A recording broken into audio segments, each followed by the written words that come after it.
Hey folks, PMC here.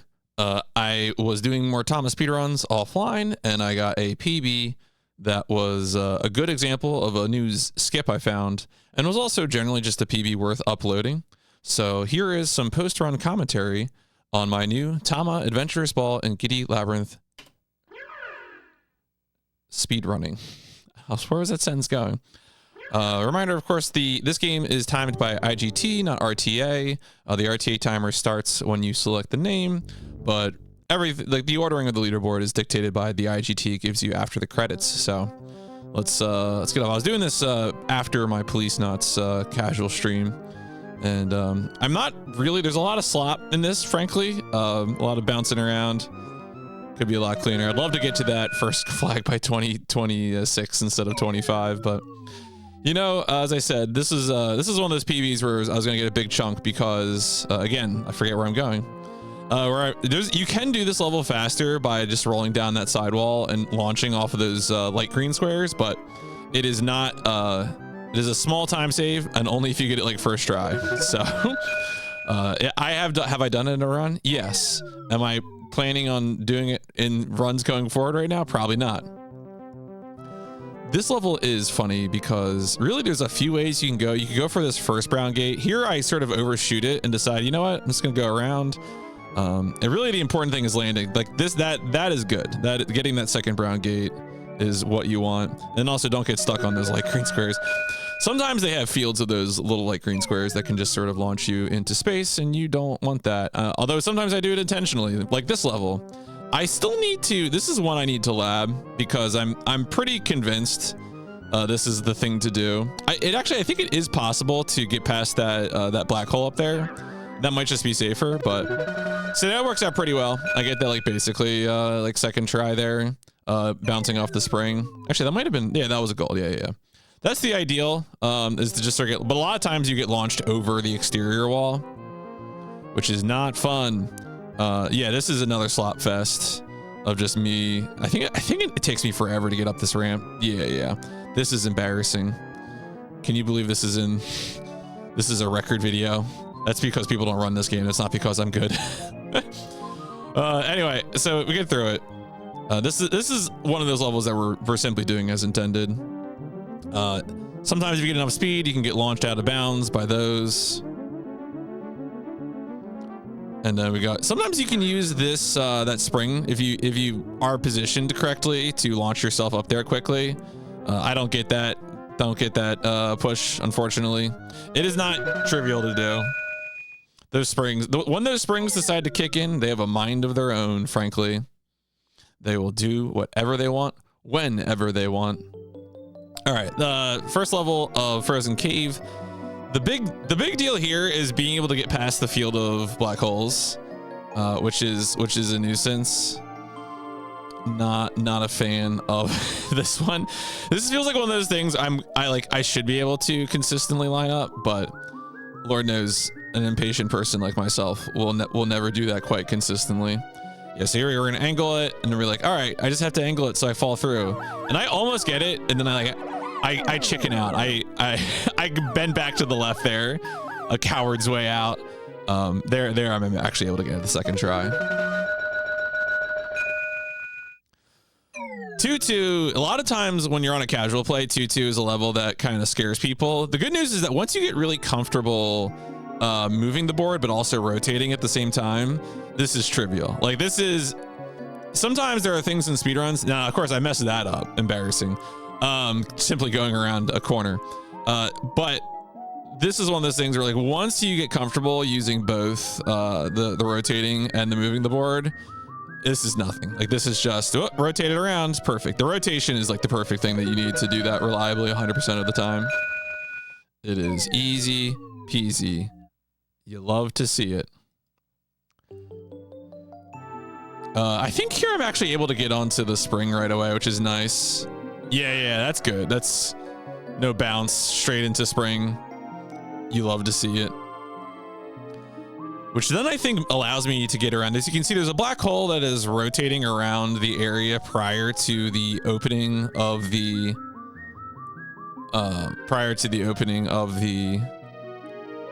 flag, but we're able to get through there instead of having to wait for it. Good shit.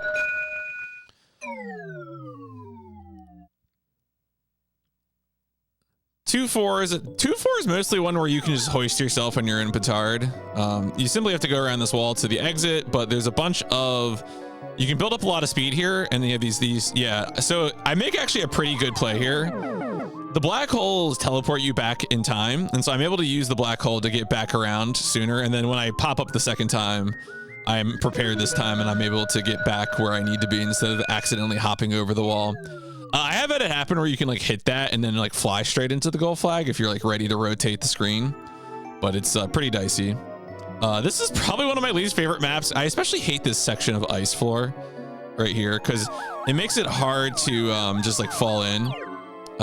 Actually, yeah, I think I spent a while fucking this up. And, oh, wait, is this is okay. This is this PB. So I end up getting like owned by this black hole. This is probably the worst thing that happens in this PB. Because I'm getting teleported back in time, but you get frame one hit by a black hole. I get hit by a black hole 4 or 5 times in a row before finally getting out of here. Now, the one silver lining is that there's another black hole down here that I would have had to wait for had I actually made it through, but not this long, of course. Like I'm still losing time here. But it's, and then there's also another cycle that you might have had to wait for depending on how fast you are. So like there are cycles that are sort of shielding me a little bit from some of the time loss that I just experienced, but like, goddamn, I do lose basically all my lead here. This is a scuffed PB, but it's got tech that I feel like is important to share. So I'm uploading it anyway. Upload your PBs, folks. Do it. Don't not upload your PBs and hide tech or whatever. The people must know about the speedrun tech, even if you do stuff like this. lose 25 seconds to just absolute tomfoolery. All right, on to graveyard. Oh, I accidentally paused because I'm a dummy. I don't know what I thought I was doing there. I really don't know what I was doing. Look, I'm doing this late at night. This law's running this game. Please be nice to me. I imagine that probably doesn't count towards IGT, I guess. Just makes my RTA accidentally longer. These 2 black holes, one of them is just going back and forth up against the wall, so you have to go around it, and then the other one is going between the gravestones, so you just have to pick whatever. Either sometimes you have to go to the second row, sometimes you have to go to the third row in order to get around the one while not running into the other. Pretty straightforward. Here we just need to get around. So these I haven't talked about these pink holes yet. They just sort of like freeze you and shadow you. I don't know what they're supposed to be, but they're interesting because you get some iframes from them, which is sort of a different take. Like once you, as opposed to the black holes, which will always like frame 1 kill you. The pink holes, like once you get hit by them, you have like iframes from them for a little bit, but only from them. Strange game, I know. Catapult up onto here, and then we drop to the wall because we never want to go up above. Like that's just too many hazards. Always drop down to the wall and go to the exit.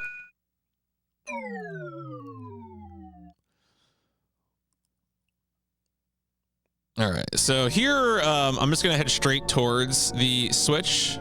I'm not even gonna rotate the map. Bump into everything on my way. And then I finally rotate the map while I wait for this black hole. If I'd gone really quickly, I might have been able to get around that black hole as opposed to waiting for it to move.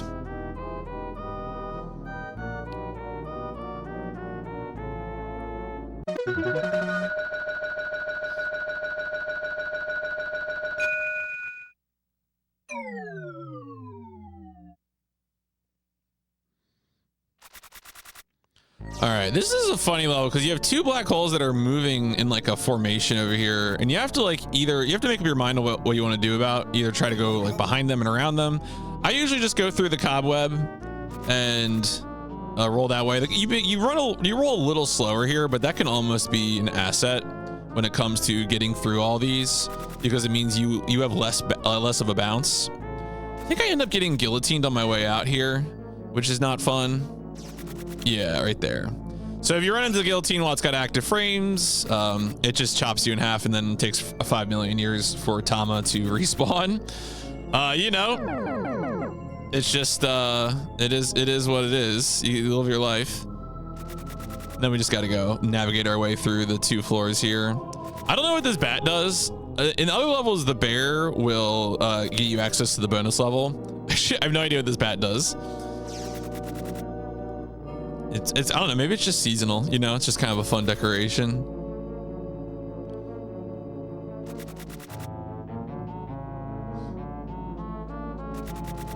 There, I almost accidentally clip onto the railing on the ramp.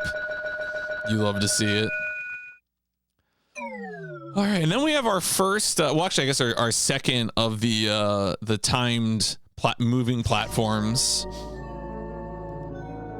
Here, I have to hit 2 switches in order to activate both platforms that I need in order to get to the exit. I like to go through this section, so you can go a more direct route, and technically only go through 1 revolving door. But I find it's pretty trivial to hit one of those other revolving doors, so I like going through this other route because I think it's easier to set up. You're not controlling anything while moving around here, while you're rotating through one of these glass doors.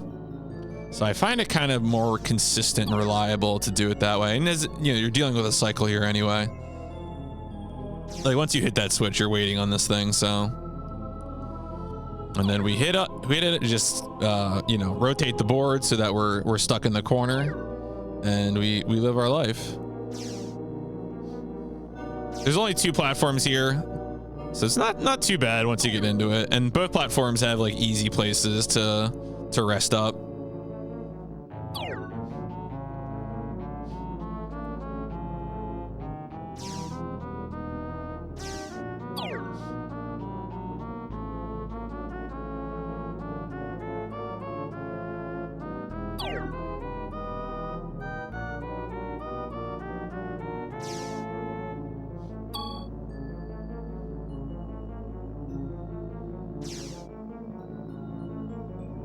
And that's it. We get right to the exit. These these platform levels, most of them are kind of boring. Like I wish I would love to find ways to skip them. That one's probably gonna be hard though, just because it's the consistency of strats where you launch yourself into the air. They're not consistent. Anyway, on to Yield Ruins. I decided to take like a middle path through here. If you go the other way, you run the risk of hitting the reverse juice. I don't really like hitting the reverse juice, and I like going this way because you also get to avoid the brown I don't know, poop rock thrower. Who knows? Here you got to get around 2 black holes and 1 of the purple holes. I decided to just submit my face to bloodshed because I don't want to wait for it. And the other advantage here of doing this is that, as I said before, you get iframes on these purple holes, so you're able to if you get hit on the way in, it frees you from having to worry about getting hit on the way out. And of course, hitting that switch opened up the entrance, which is what we were looking for. That little, that juice container over there, that that magenta container, we'll be back for that later. Actually, in like probably a few levels. This level's cute. We're gonna go ahead and get bodied by some pink. And then we're gonna do a series of quick teleports. Those yellow rings with the red base, those are teleporters. And so I'm gonna go ahead, and then as I'm hitting this, I'm gonna rotate the map so that I avoid this black hole. Hit this switch, teleport back to the one I was just at, and then from there go to the exit of the stage. I think I hit this black hole because I'm a dummy. Like, yeah, I'm like, oh, I can get around this. There's plenty of room. And then, boop, idiot, moron. All right, and then once we're through, we can get out.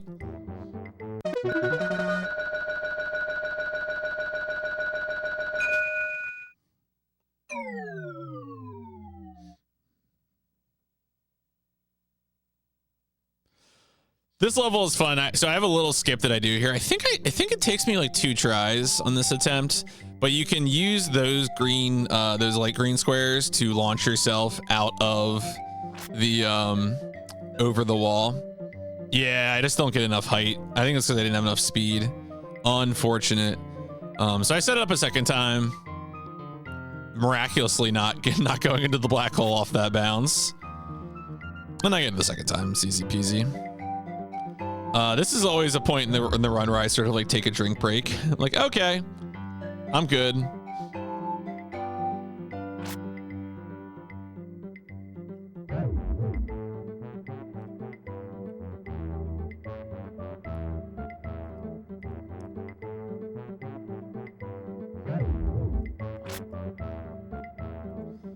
Sometimes that's all you gotta do.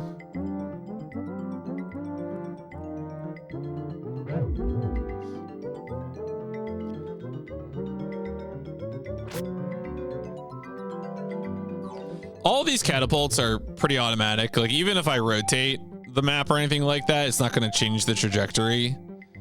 Like I'm laser targeted. I would love to figure out a way to get around. I have tried to get around those 2 tall trees there.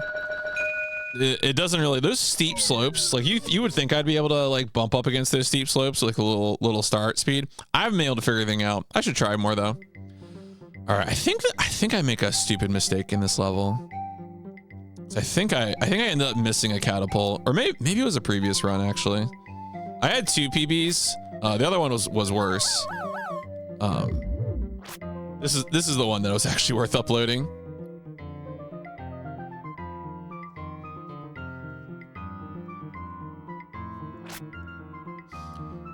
I like to hug this outer wall to get around these fountains. They will just pop you, even if the platform is raised, they still pop you into the air. Oh no, okay, this is not the one where I messed it up, I don't think. Oh, maybe it is. Yeah, no, it isn't. Okay. That was the previous PV. Short-term memory. All right, grab hand. Those grab hands are a real nuisance because they teleport you instead of killing you, which teleportation is worse. Let me tell you. I would rather die than be teleported.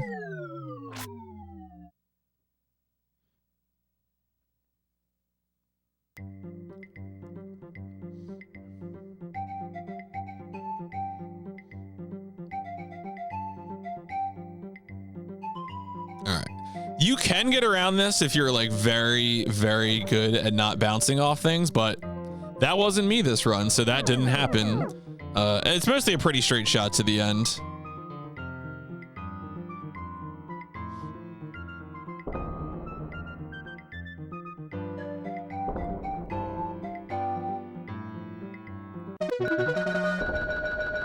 And there we go. We are out of castle. Did I say ruin earlier? I meant castle. That's right. Ruin is I always think of that as the ruin stage because it's got like, I don't know, ruins. This is more like a desert stage than a ruin stage. I mean, there are some like ruins, but like this is like a minecart level. Do I mess this up? I think I messed this up once. Yeah, I don't get enough height. There's a trick here where you're able to use these little brown pyramids, these little bumps, to get height and jump straight up to the upper area. As you can see, it's weird the amount of speed. If you get up there first try, you can beat the minecart to the crossing. The sounds that you're hearing, the sound effects are the cart traveling the tracks, and then of course the crossing and its siren. I've gotten bodied by that black hole a bunch of times, so I'm extra nervous about it.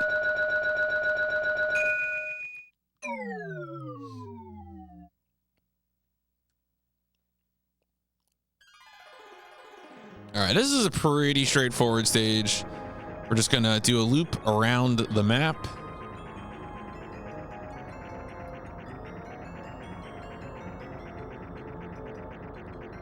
This is one of those stages. A lot of the stages I zoom all the way in because I find it makes it easier to like rotate and understand things. This is one of those stages where you can kind of keep it a little more rotated out, just so it's easier to see obstacles coming, especially of course these pink holes. Here you have to get the reverse juice, and the reverse juice does what you think it does. it reverses. So of course my brain immediately, like once I reverse juice, I like only touch one thing at a time because I have to think about it being reversed. Because I'm old, my brain is not that flexible. I can't reprogram quickly enough.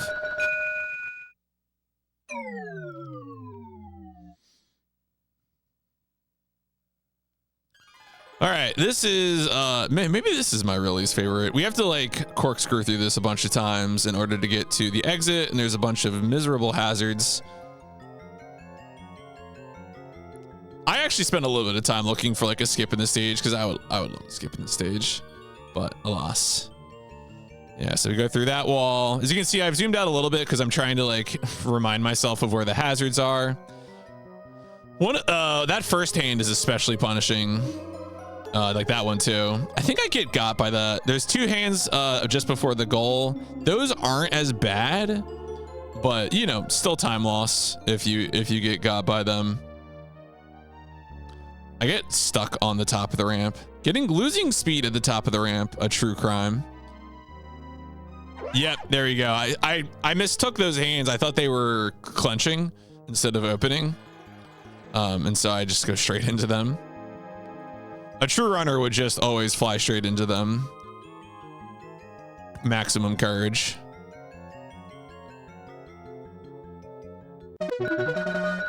When the black holes are at their tiniest, you do not fall into them, thank God. All right, this is the reverse juice level. You gotta go through it the whole time with the reverse juice on. And Tama makes this horrible noise the whole time. It's a real treat. It's a real treat. People love this. Why doesn't Tama like the reverse juice? I don't know. Seems uncomfortable. Only makes that noise when he's distressed. Upsetting.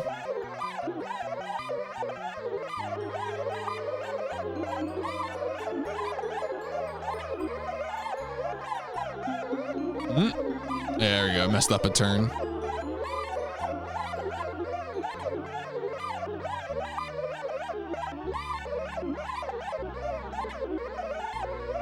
You see, even there, my brain is not correctly processing the reverse controls. I'm like, oh, I'll just rotate it this way. No problem. All right, this level's got another cool skip. Using that little mound that we spawn on, we can rotate around, go down, bounce off it, and then rotate so that we go off the side of the central platform and straight to the goal. That skips blocking down that door and going over the central pyramid and all sorts of stuff. It's a good skip. You love to see it. All right, we're off to Metropolis, the final world. First stage of Metropolis is pretty straightforward. This is kind of like the that one teleporter stage from Castle. Just gonna teleport, be rotating already to try and get through this gap. Then we gotta hit a switch to access. You can also use that catapult. So these two switches, one goes to the catapult door, but the catapult just sends you to the exit. But not really that much quicker than just, you know, traversing. So I usually just traverse.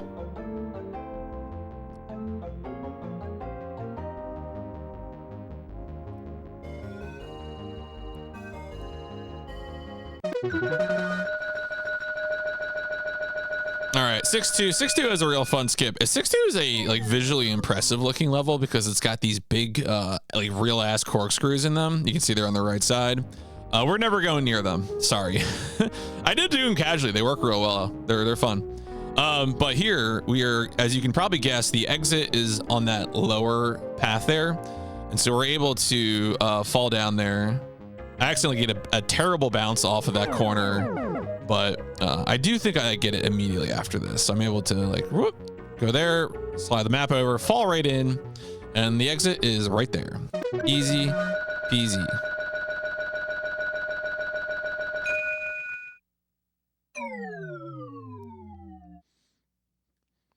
All right, 6-3, I would say is probably the most clench level for people watching. I will mention I messed this up, but this actually doesn't save you any time. If you get across on that first pass, because of the way the cycles work, you'll notice that second platform isn't actually lining up with the third platform at any point.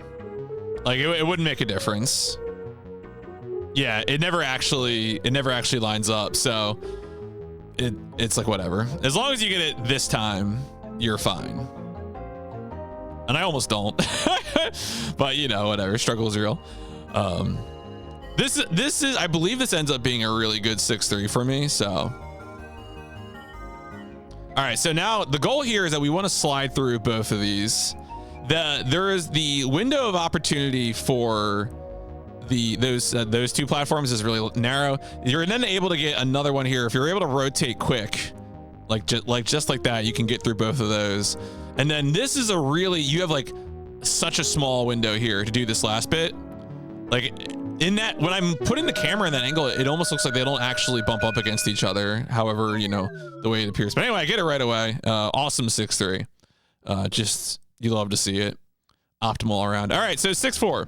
I was trying to figure out a way to use these gaps to pop up into the air. Like you can use them to pop in the air and get on top of that base of that purple thing. But then in the process of doing that, I discovered that there's actually a zip here caused by a problem in the seam. So there's that like 45-degree angle there between the powder blue and the white. And if you hit it at just the right angle while sliding along the wall, it shoots you into the goal, saving you a ton of time. You'll notice here, that's like the quickest I've gotten it in a run. And you can see I'm RTA now like 90 seconds ahead. All right, this is the final boss. You just have to hit the series of white platforms here. This is something I've been getting increasingly cocky about. It's kind of fun, honestly. Like I almost wish there were more levels like this. I messed that up. I could have made that a cleaner line. And then there's one more before the really narrow portion. Yeah, so you got to get this guy, and then there's like a little narrow portion that you got to get around.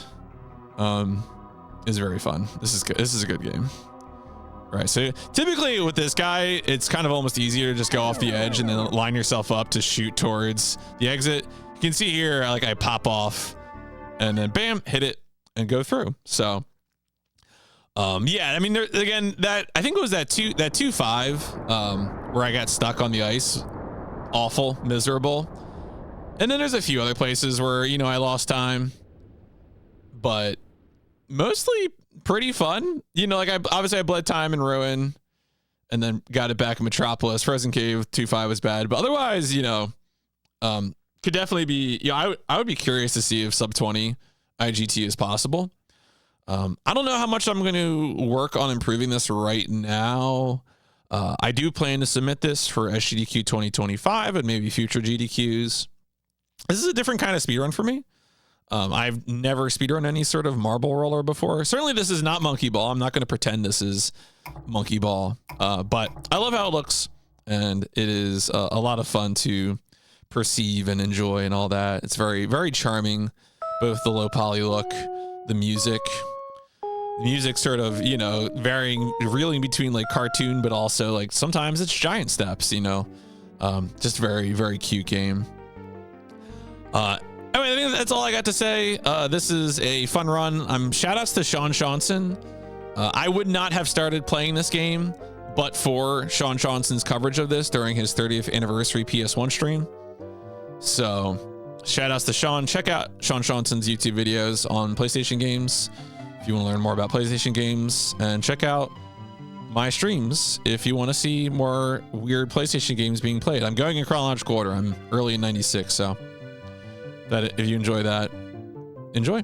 I'm gonna let the rest of the video play out so that you can see the IGT timer at the end as required by the leaderboard rules, and I'll see you next time.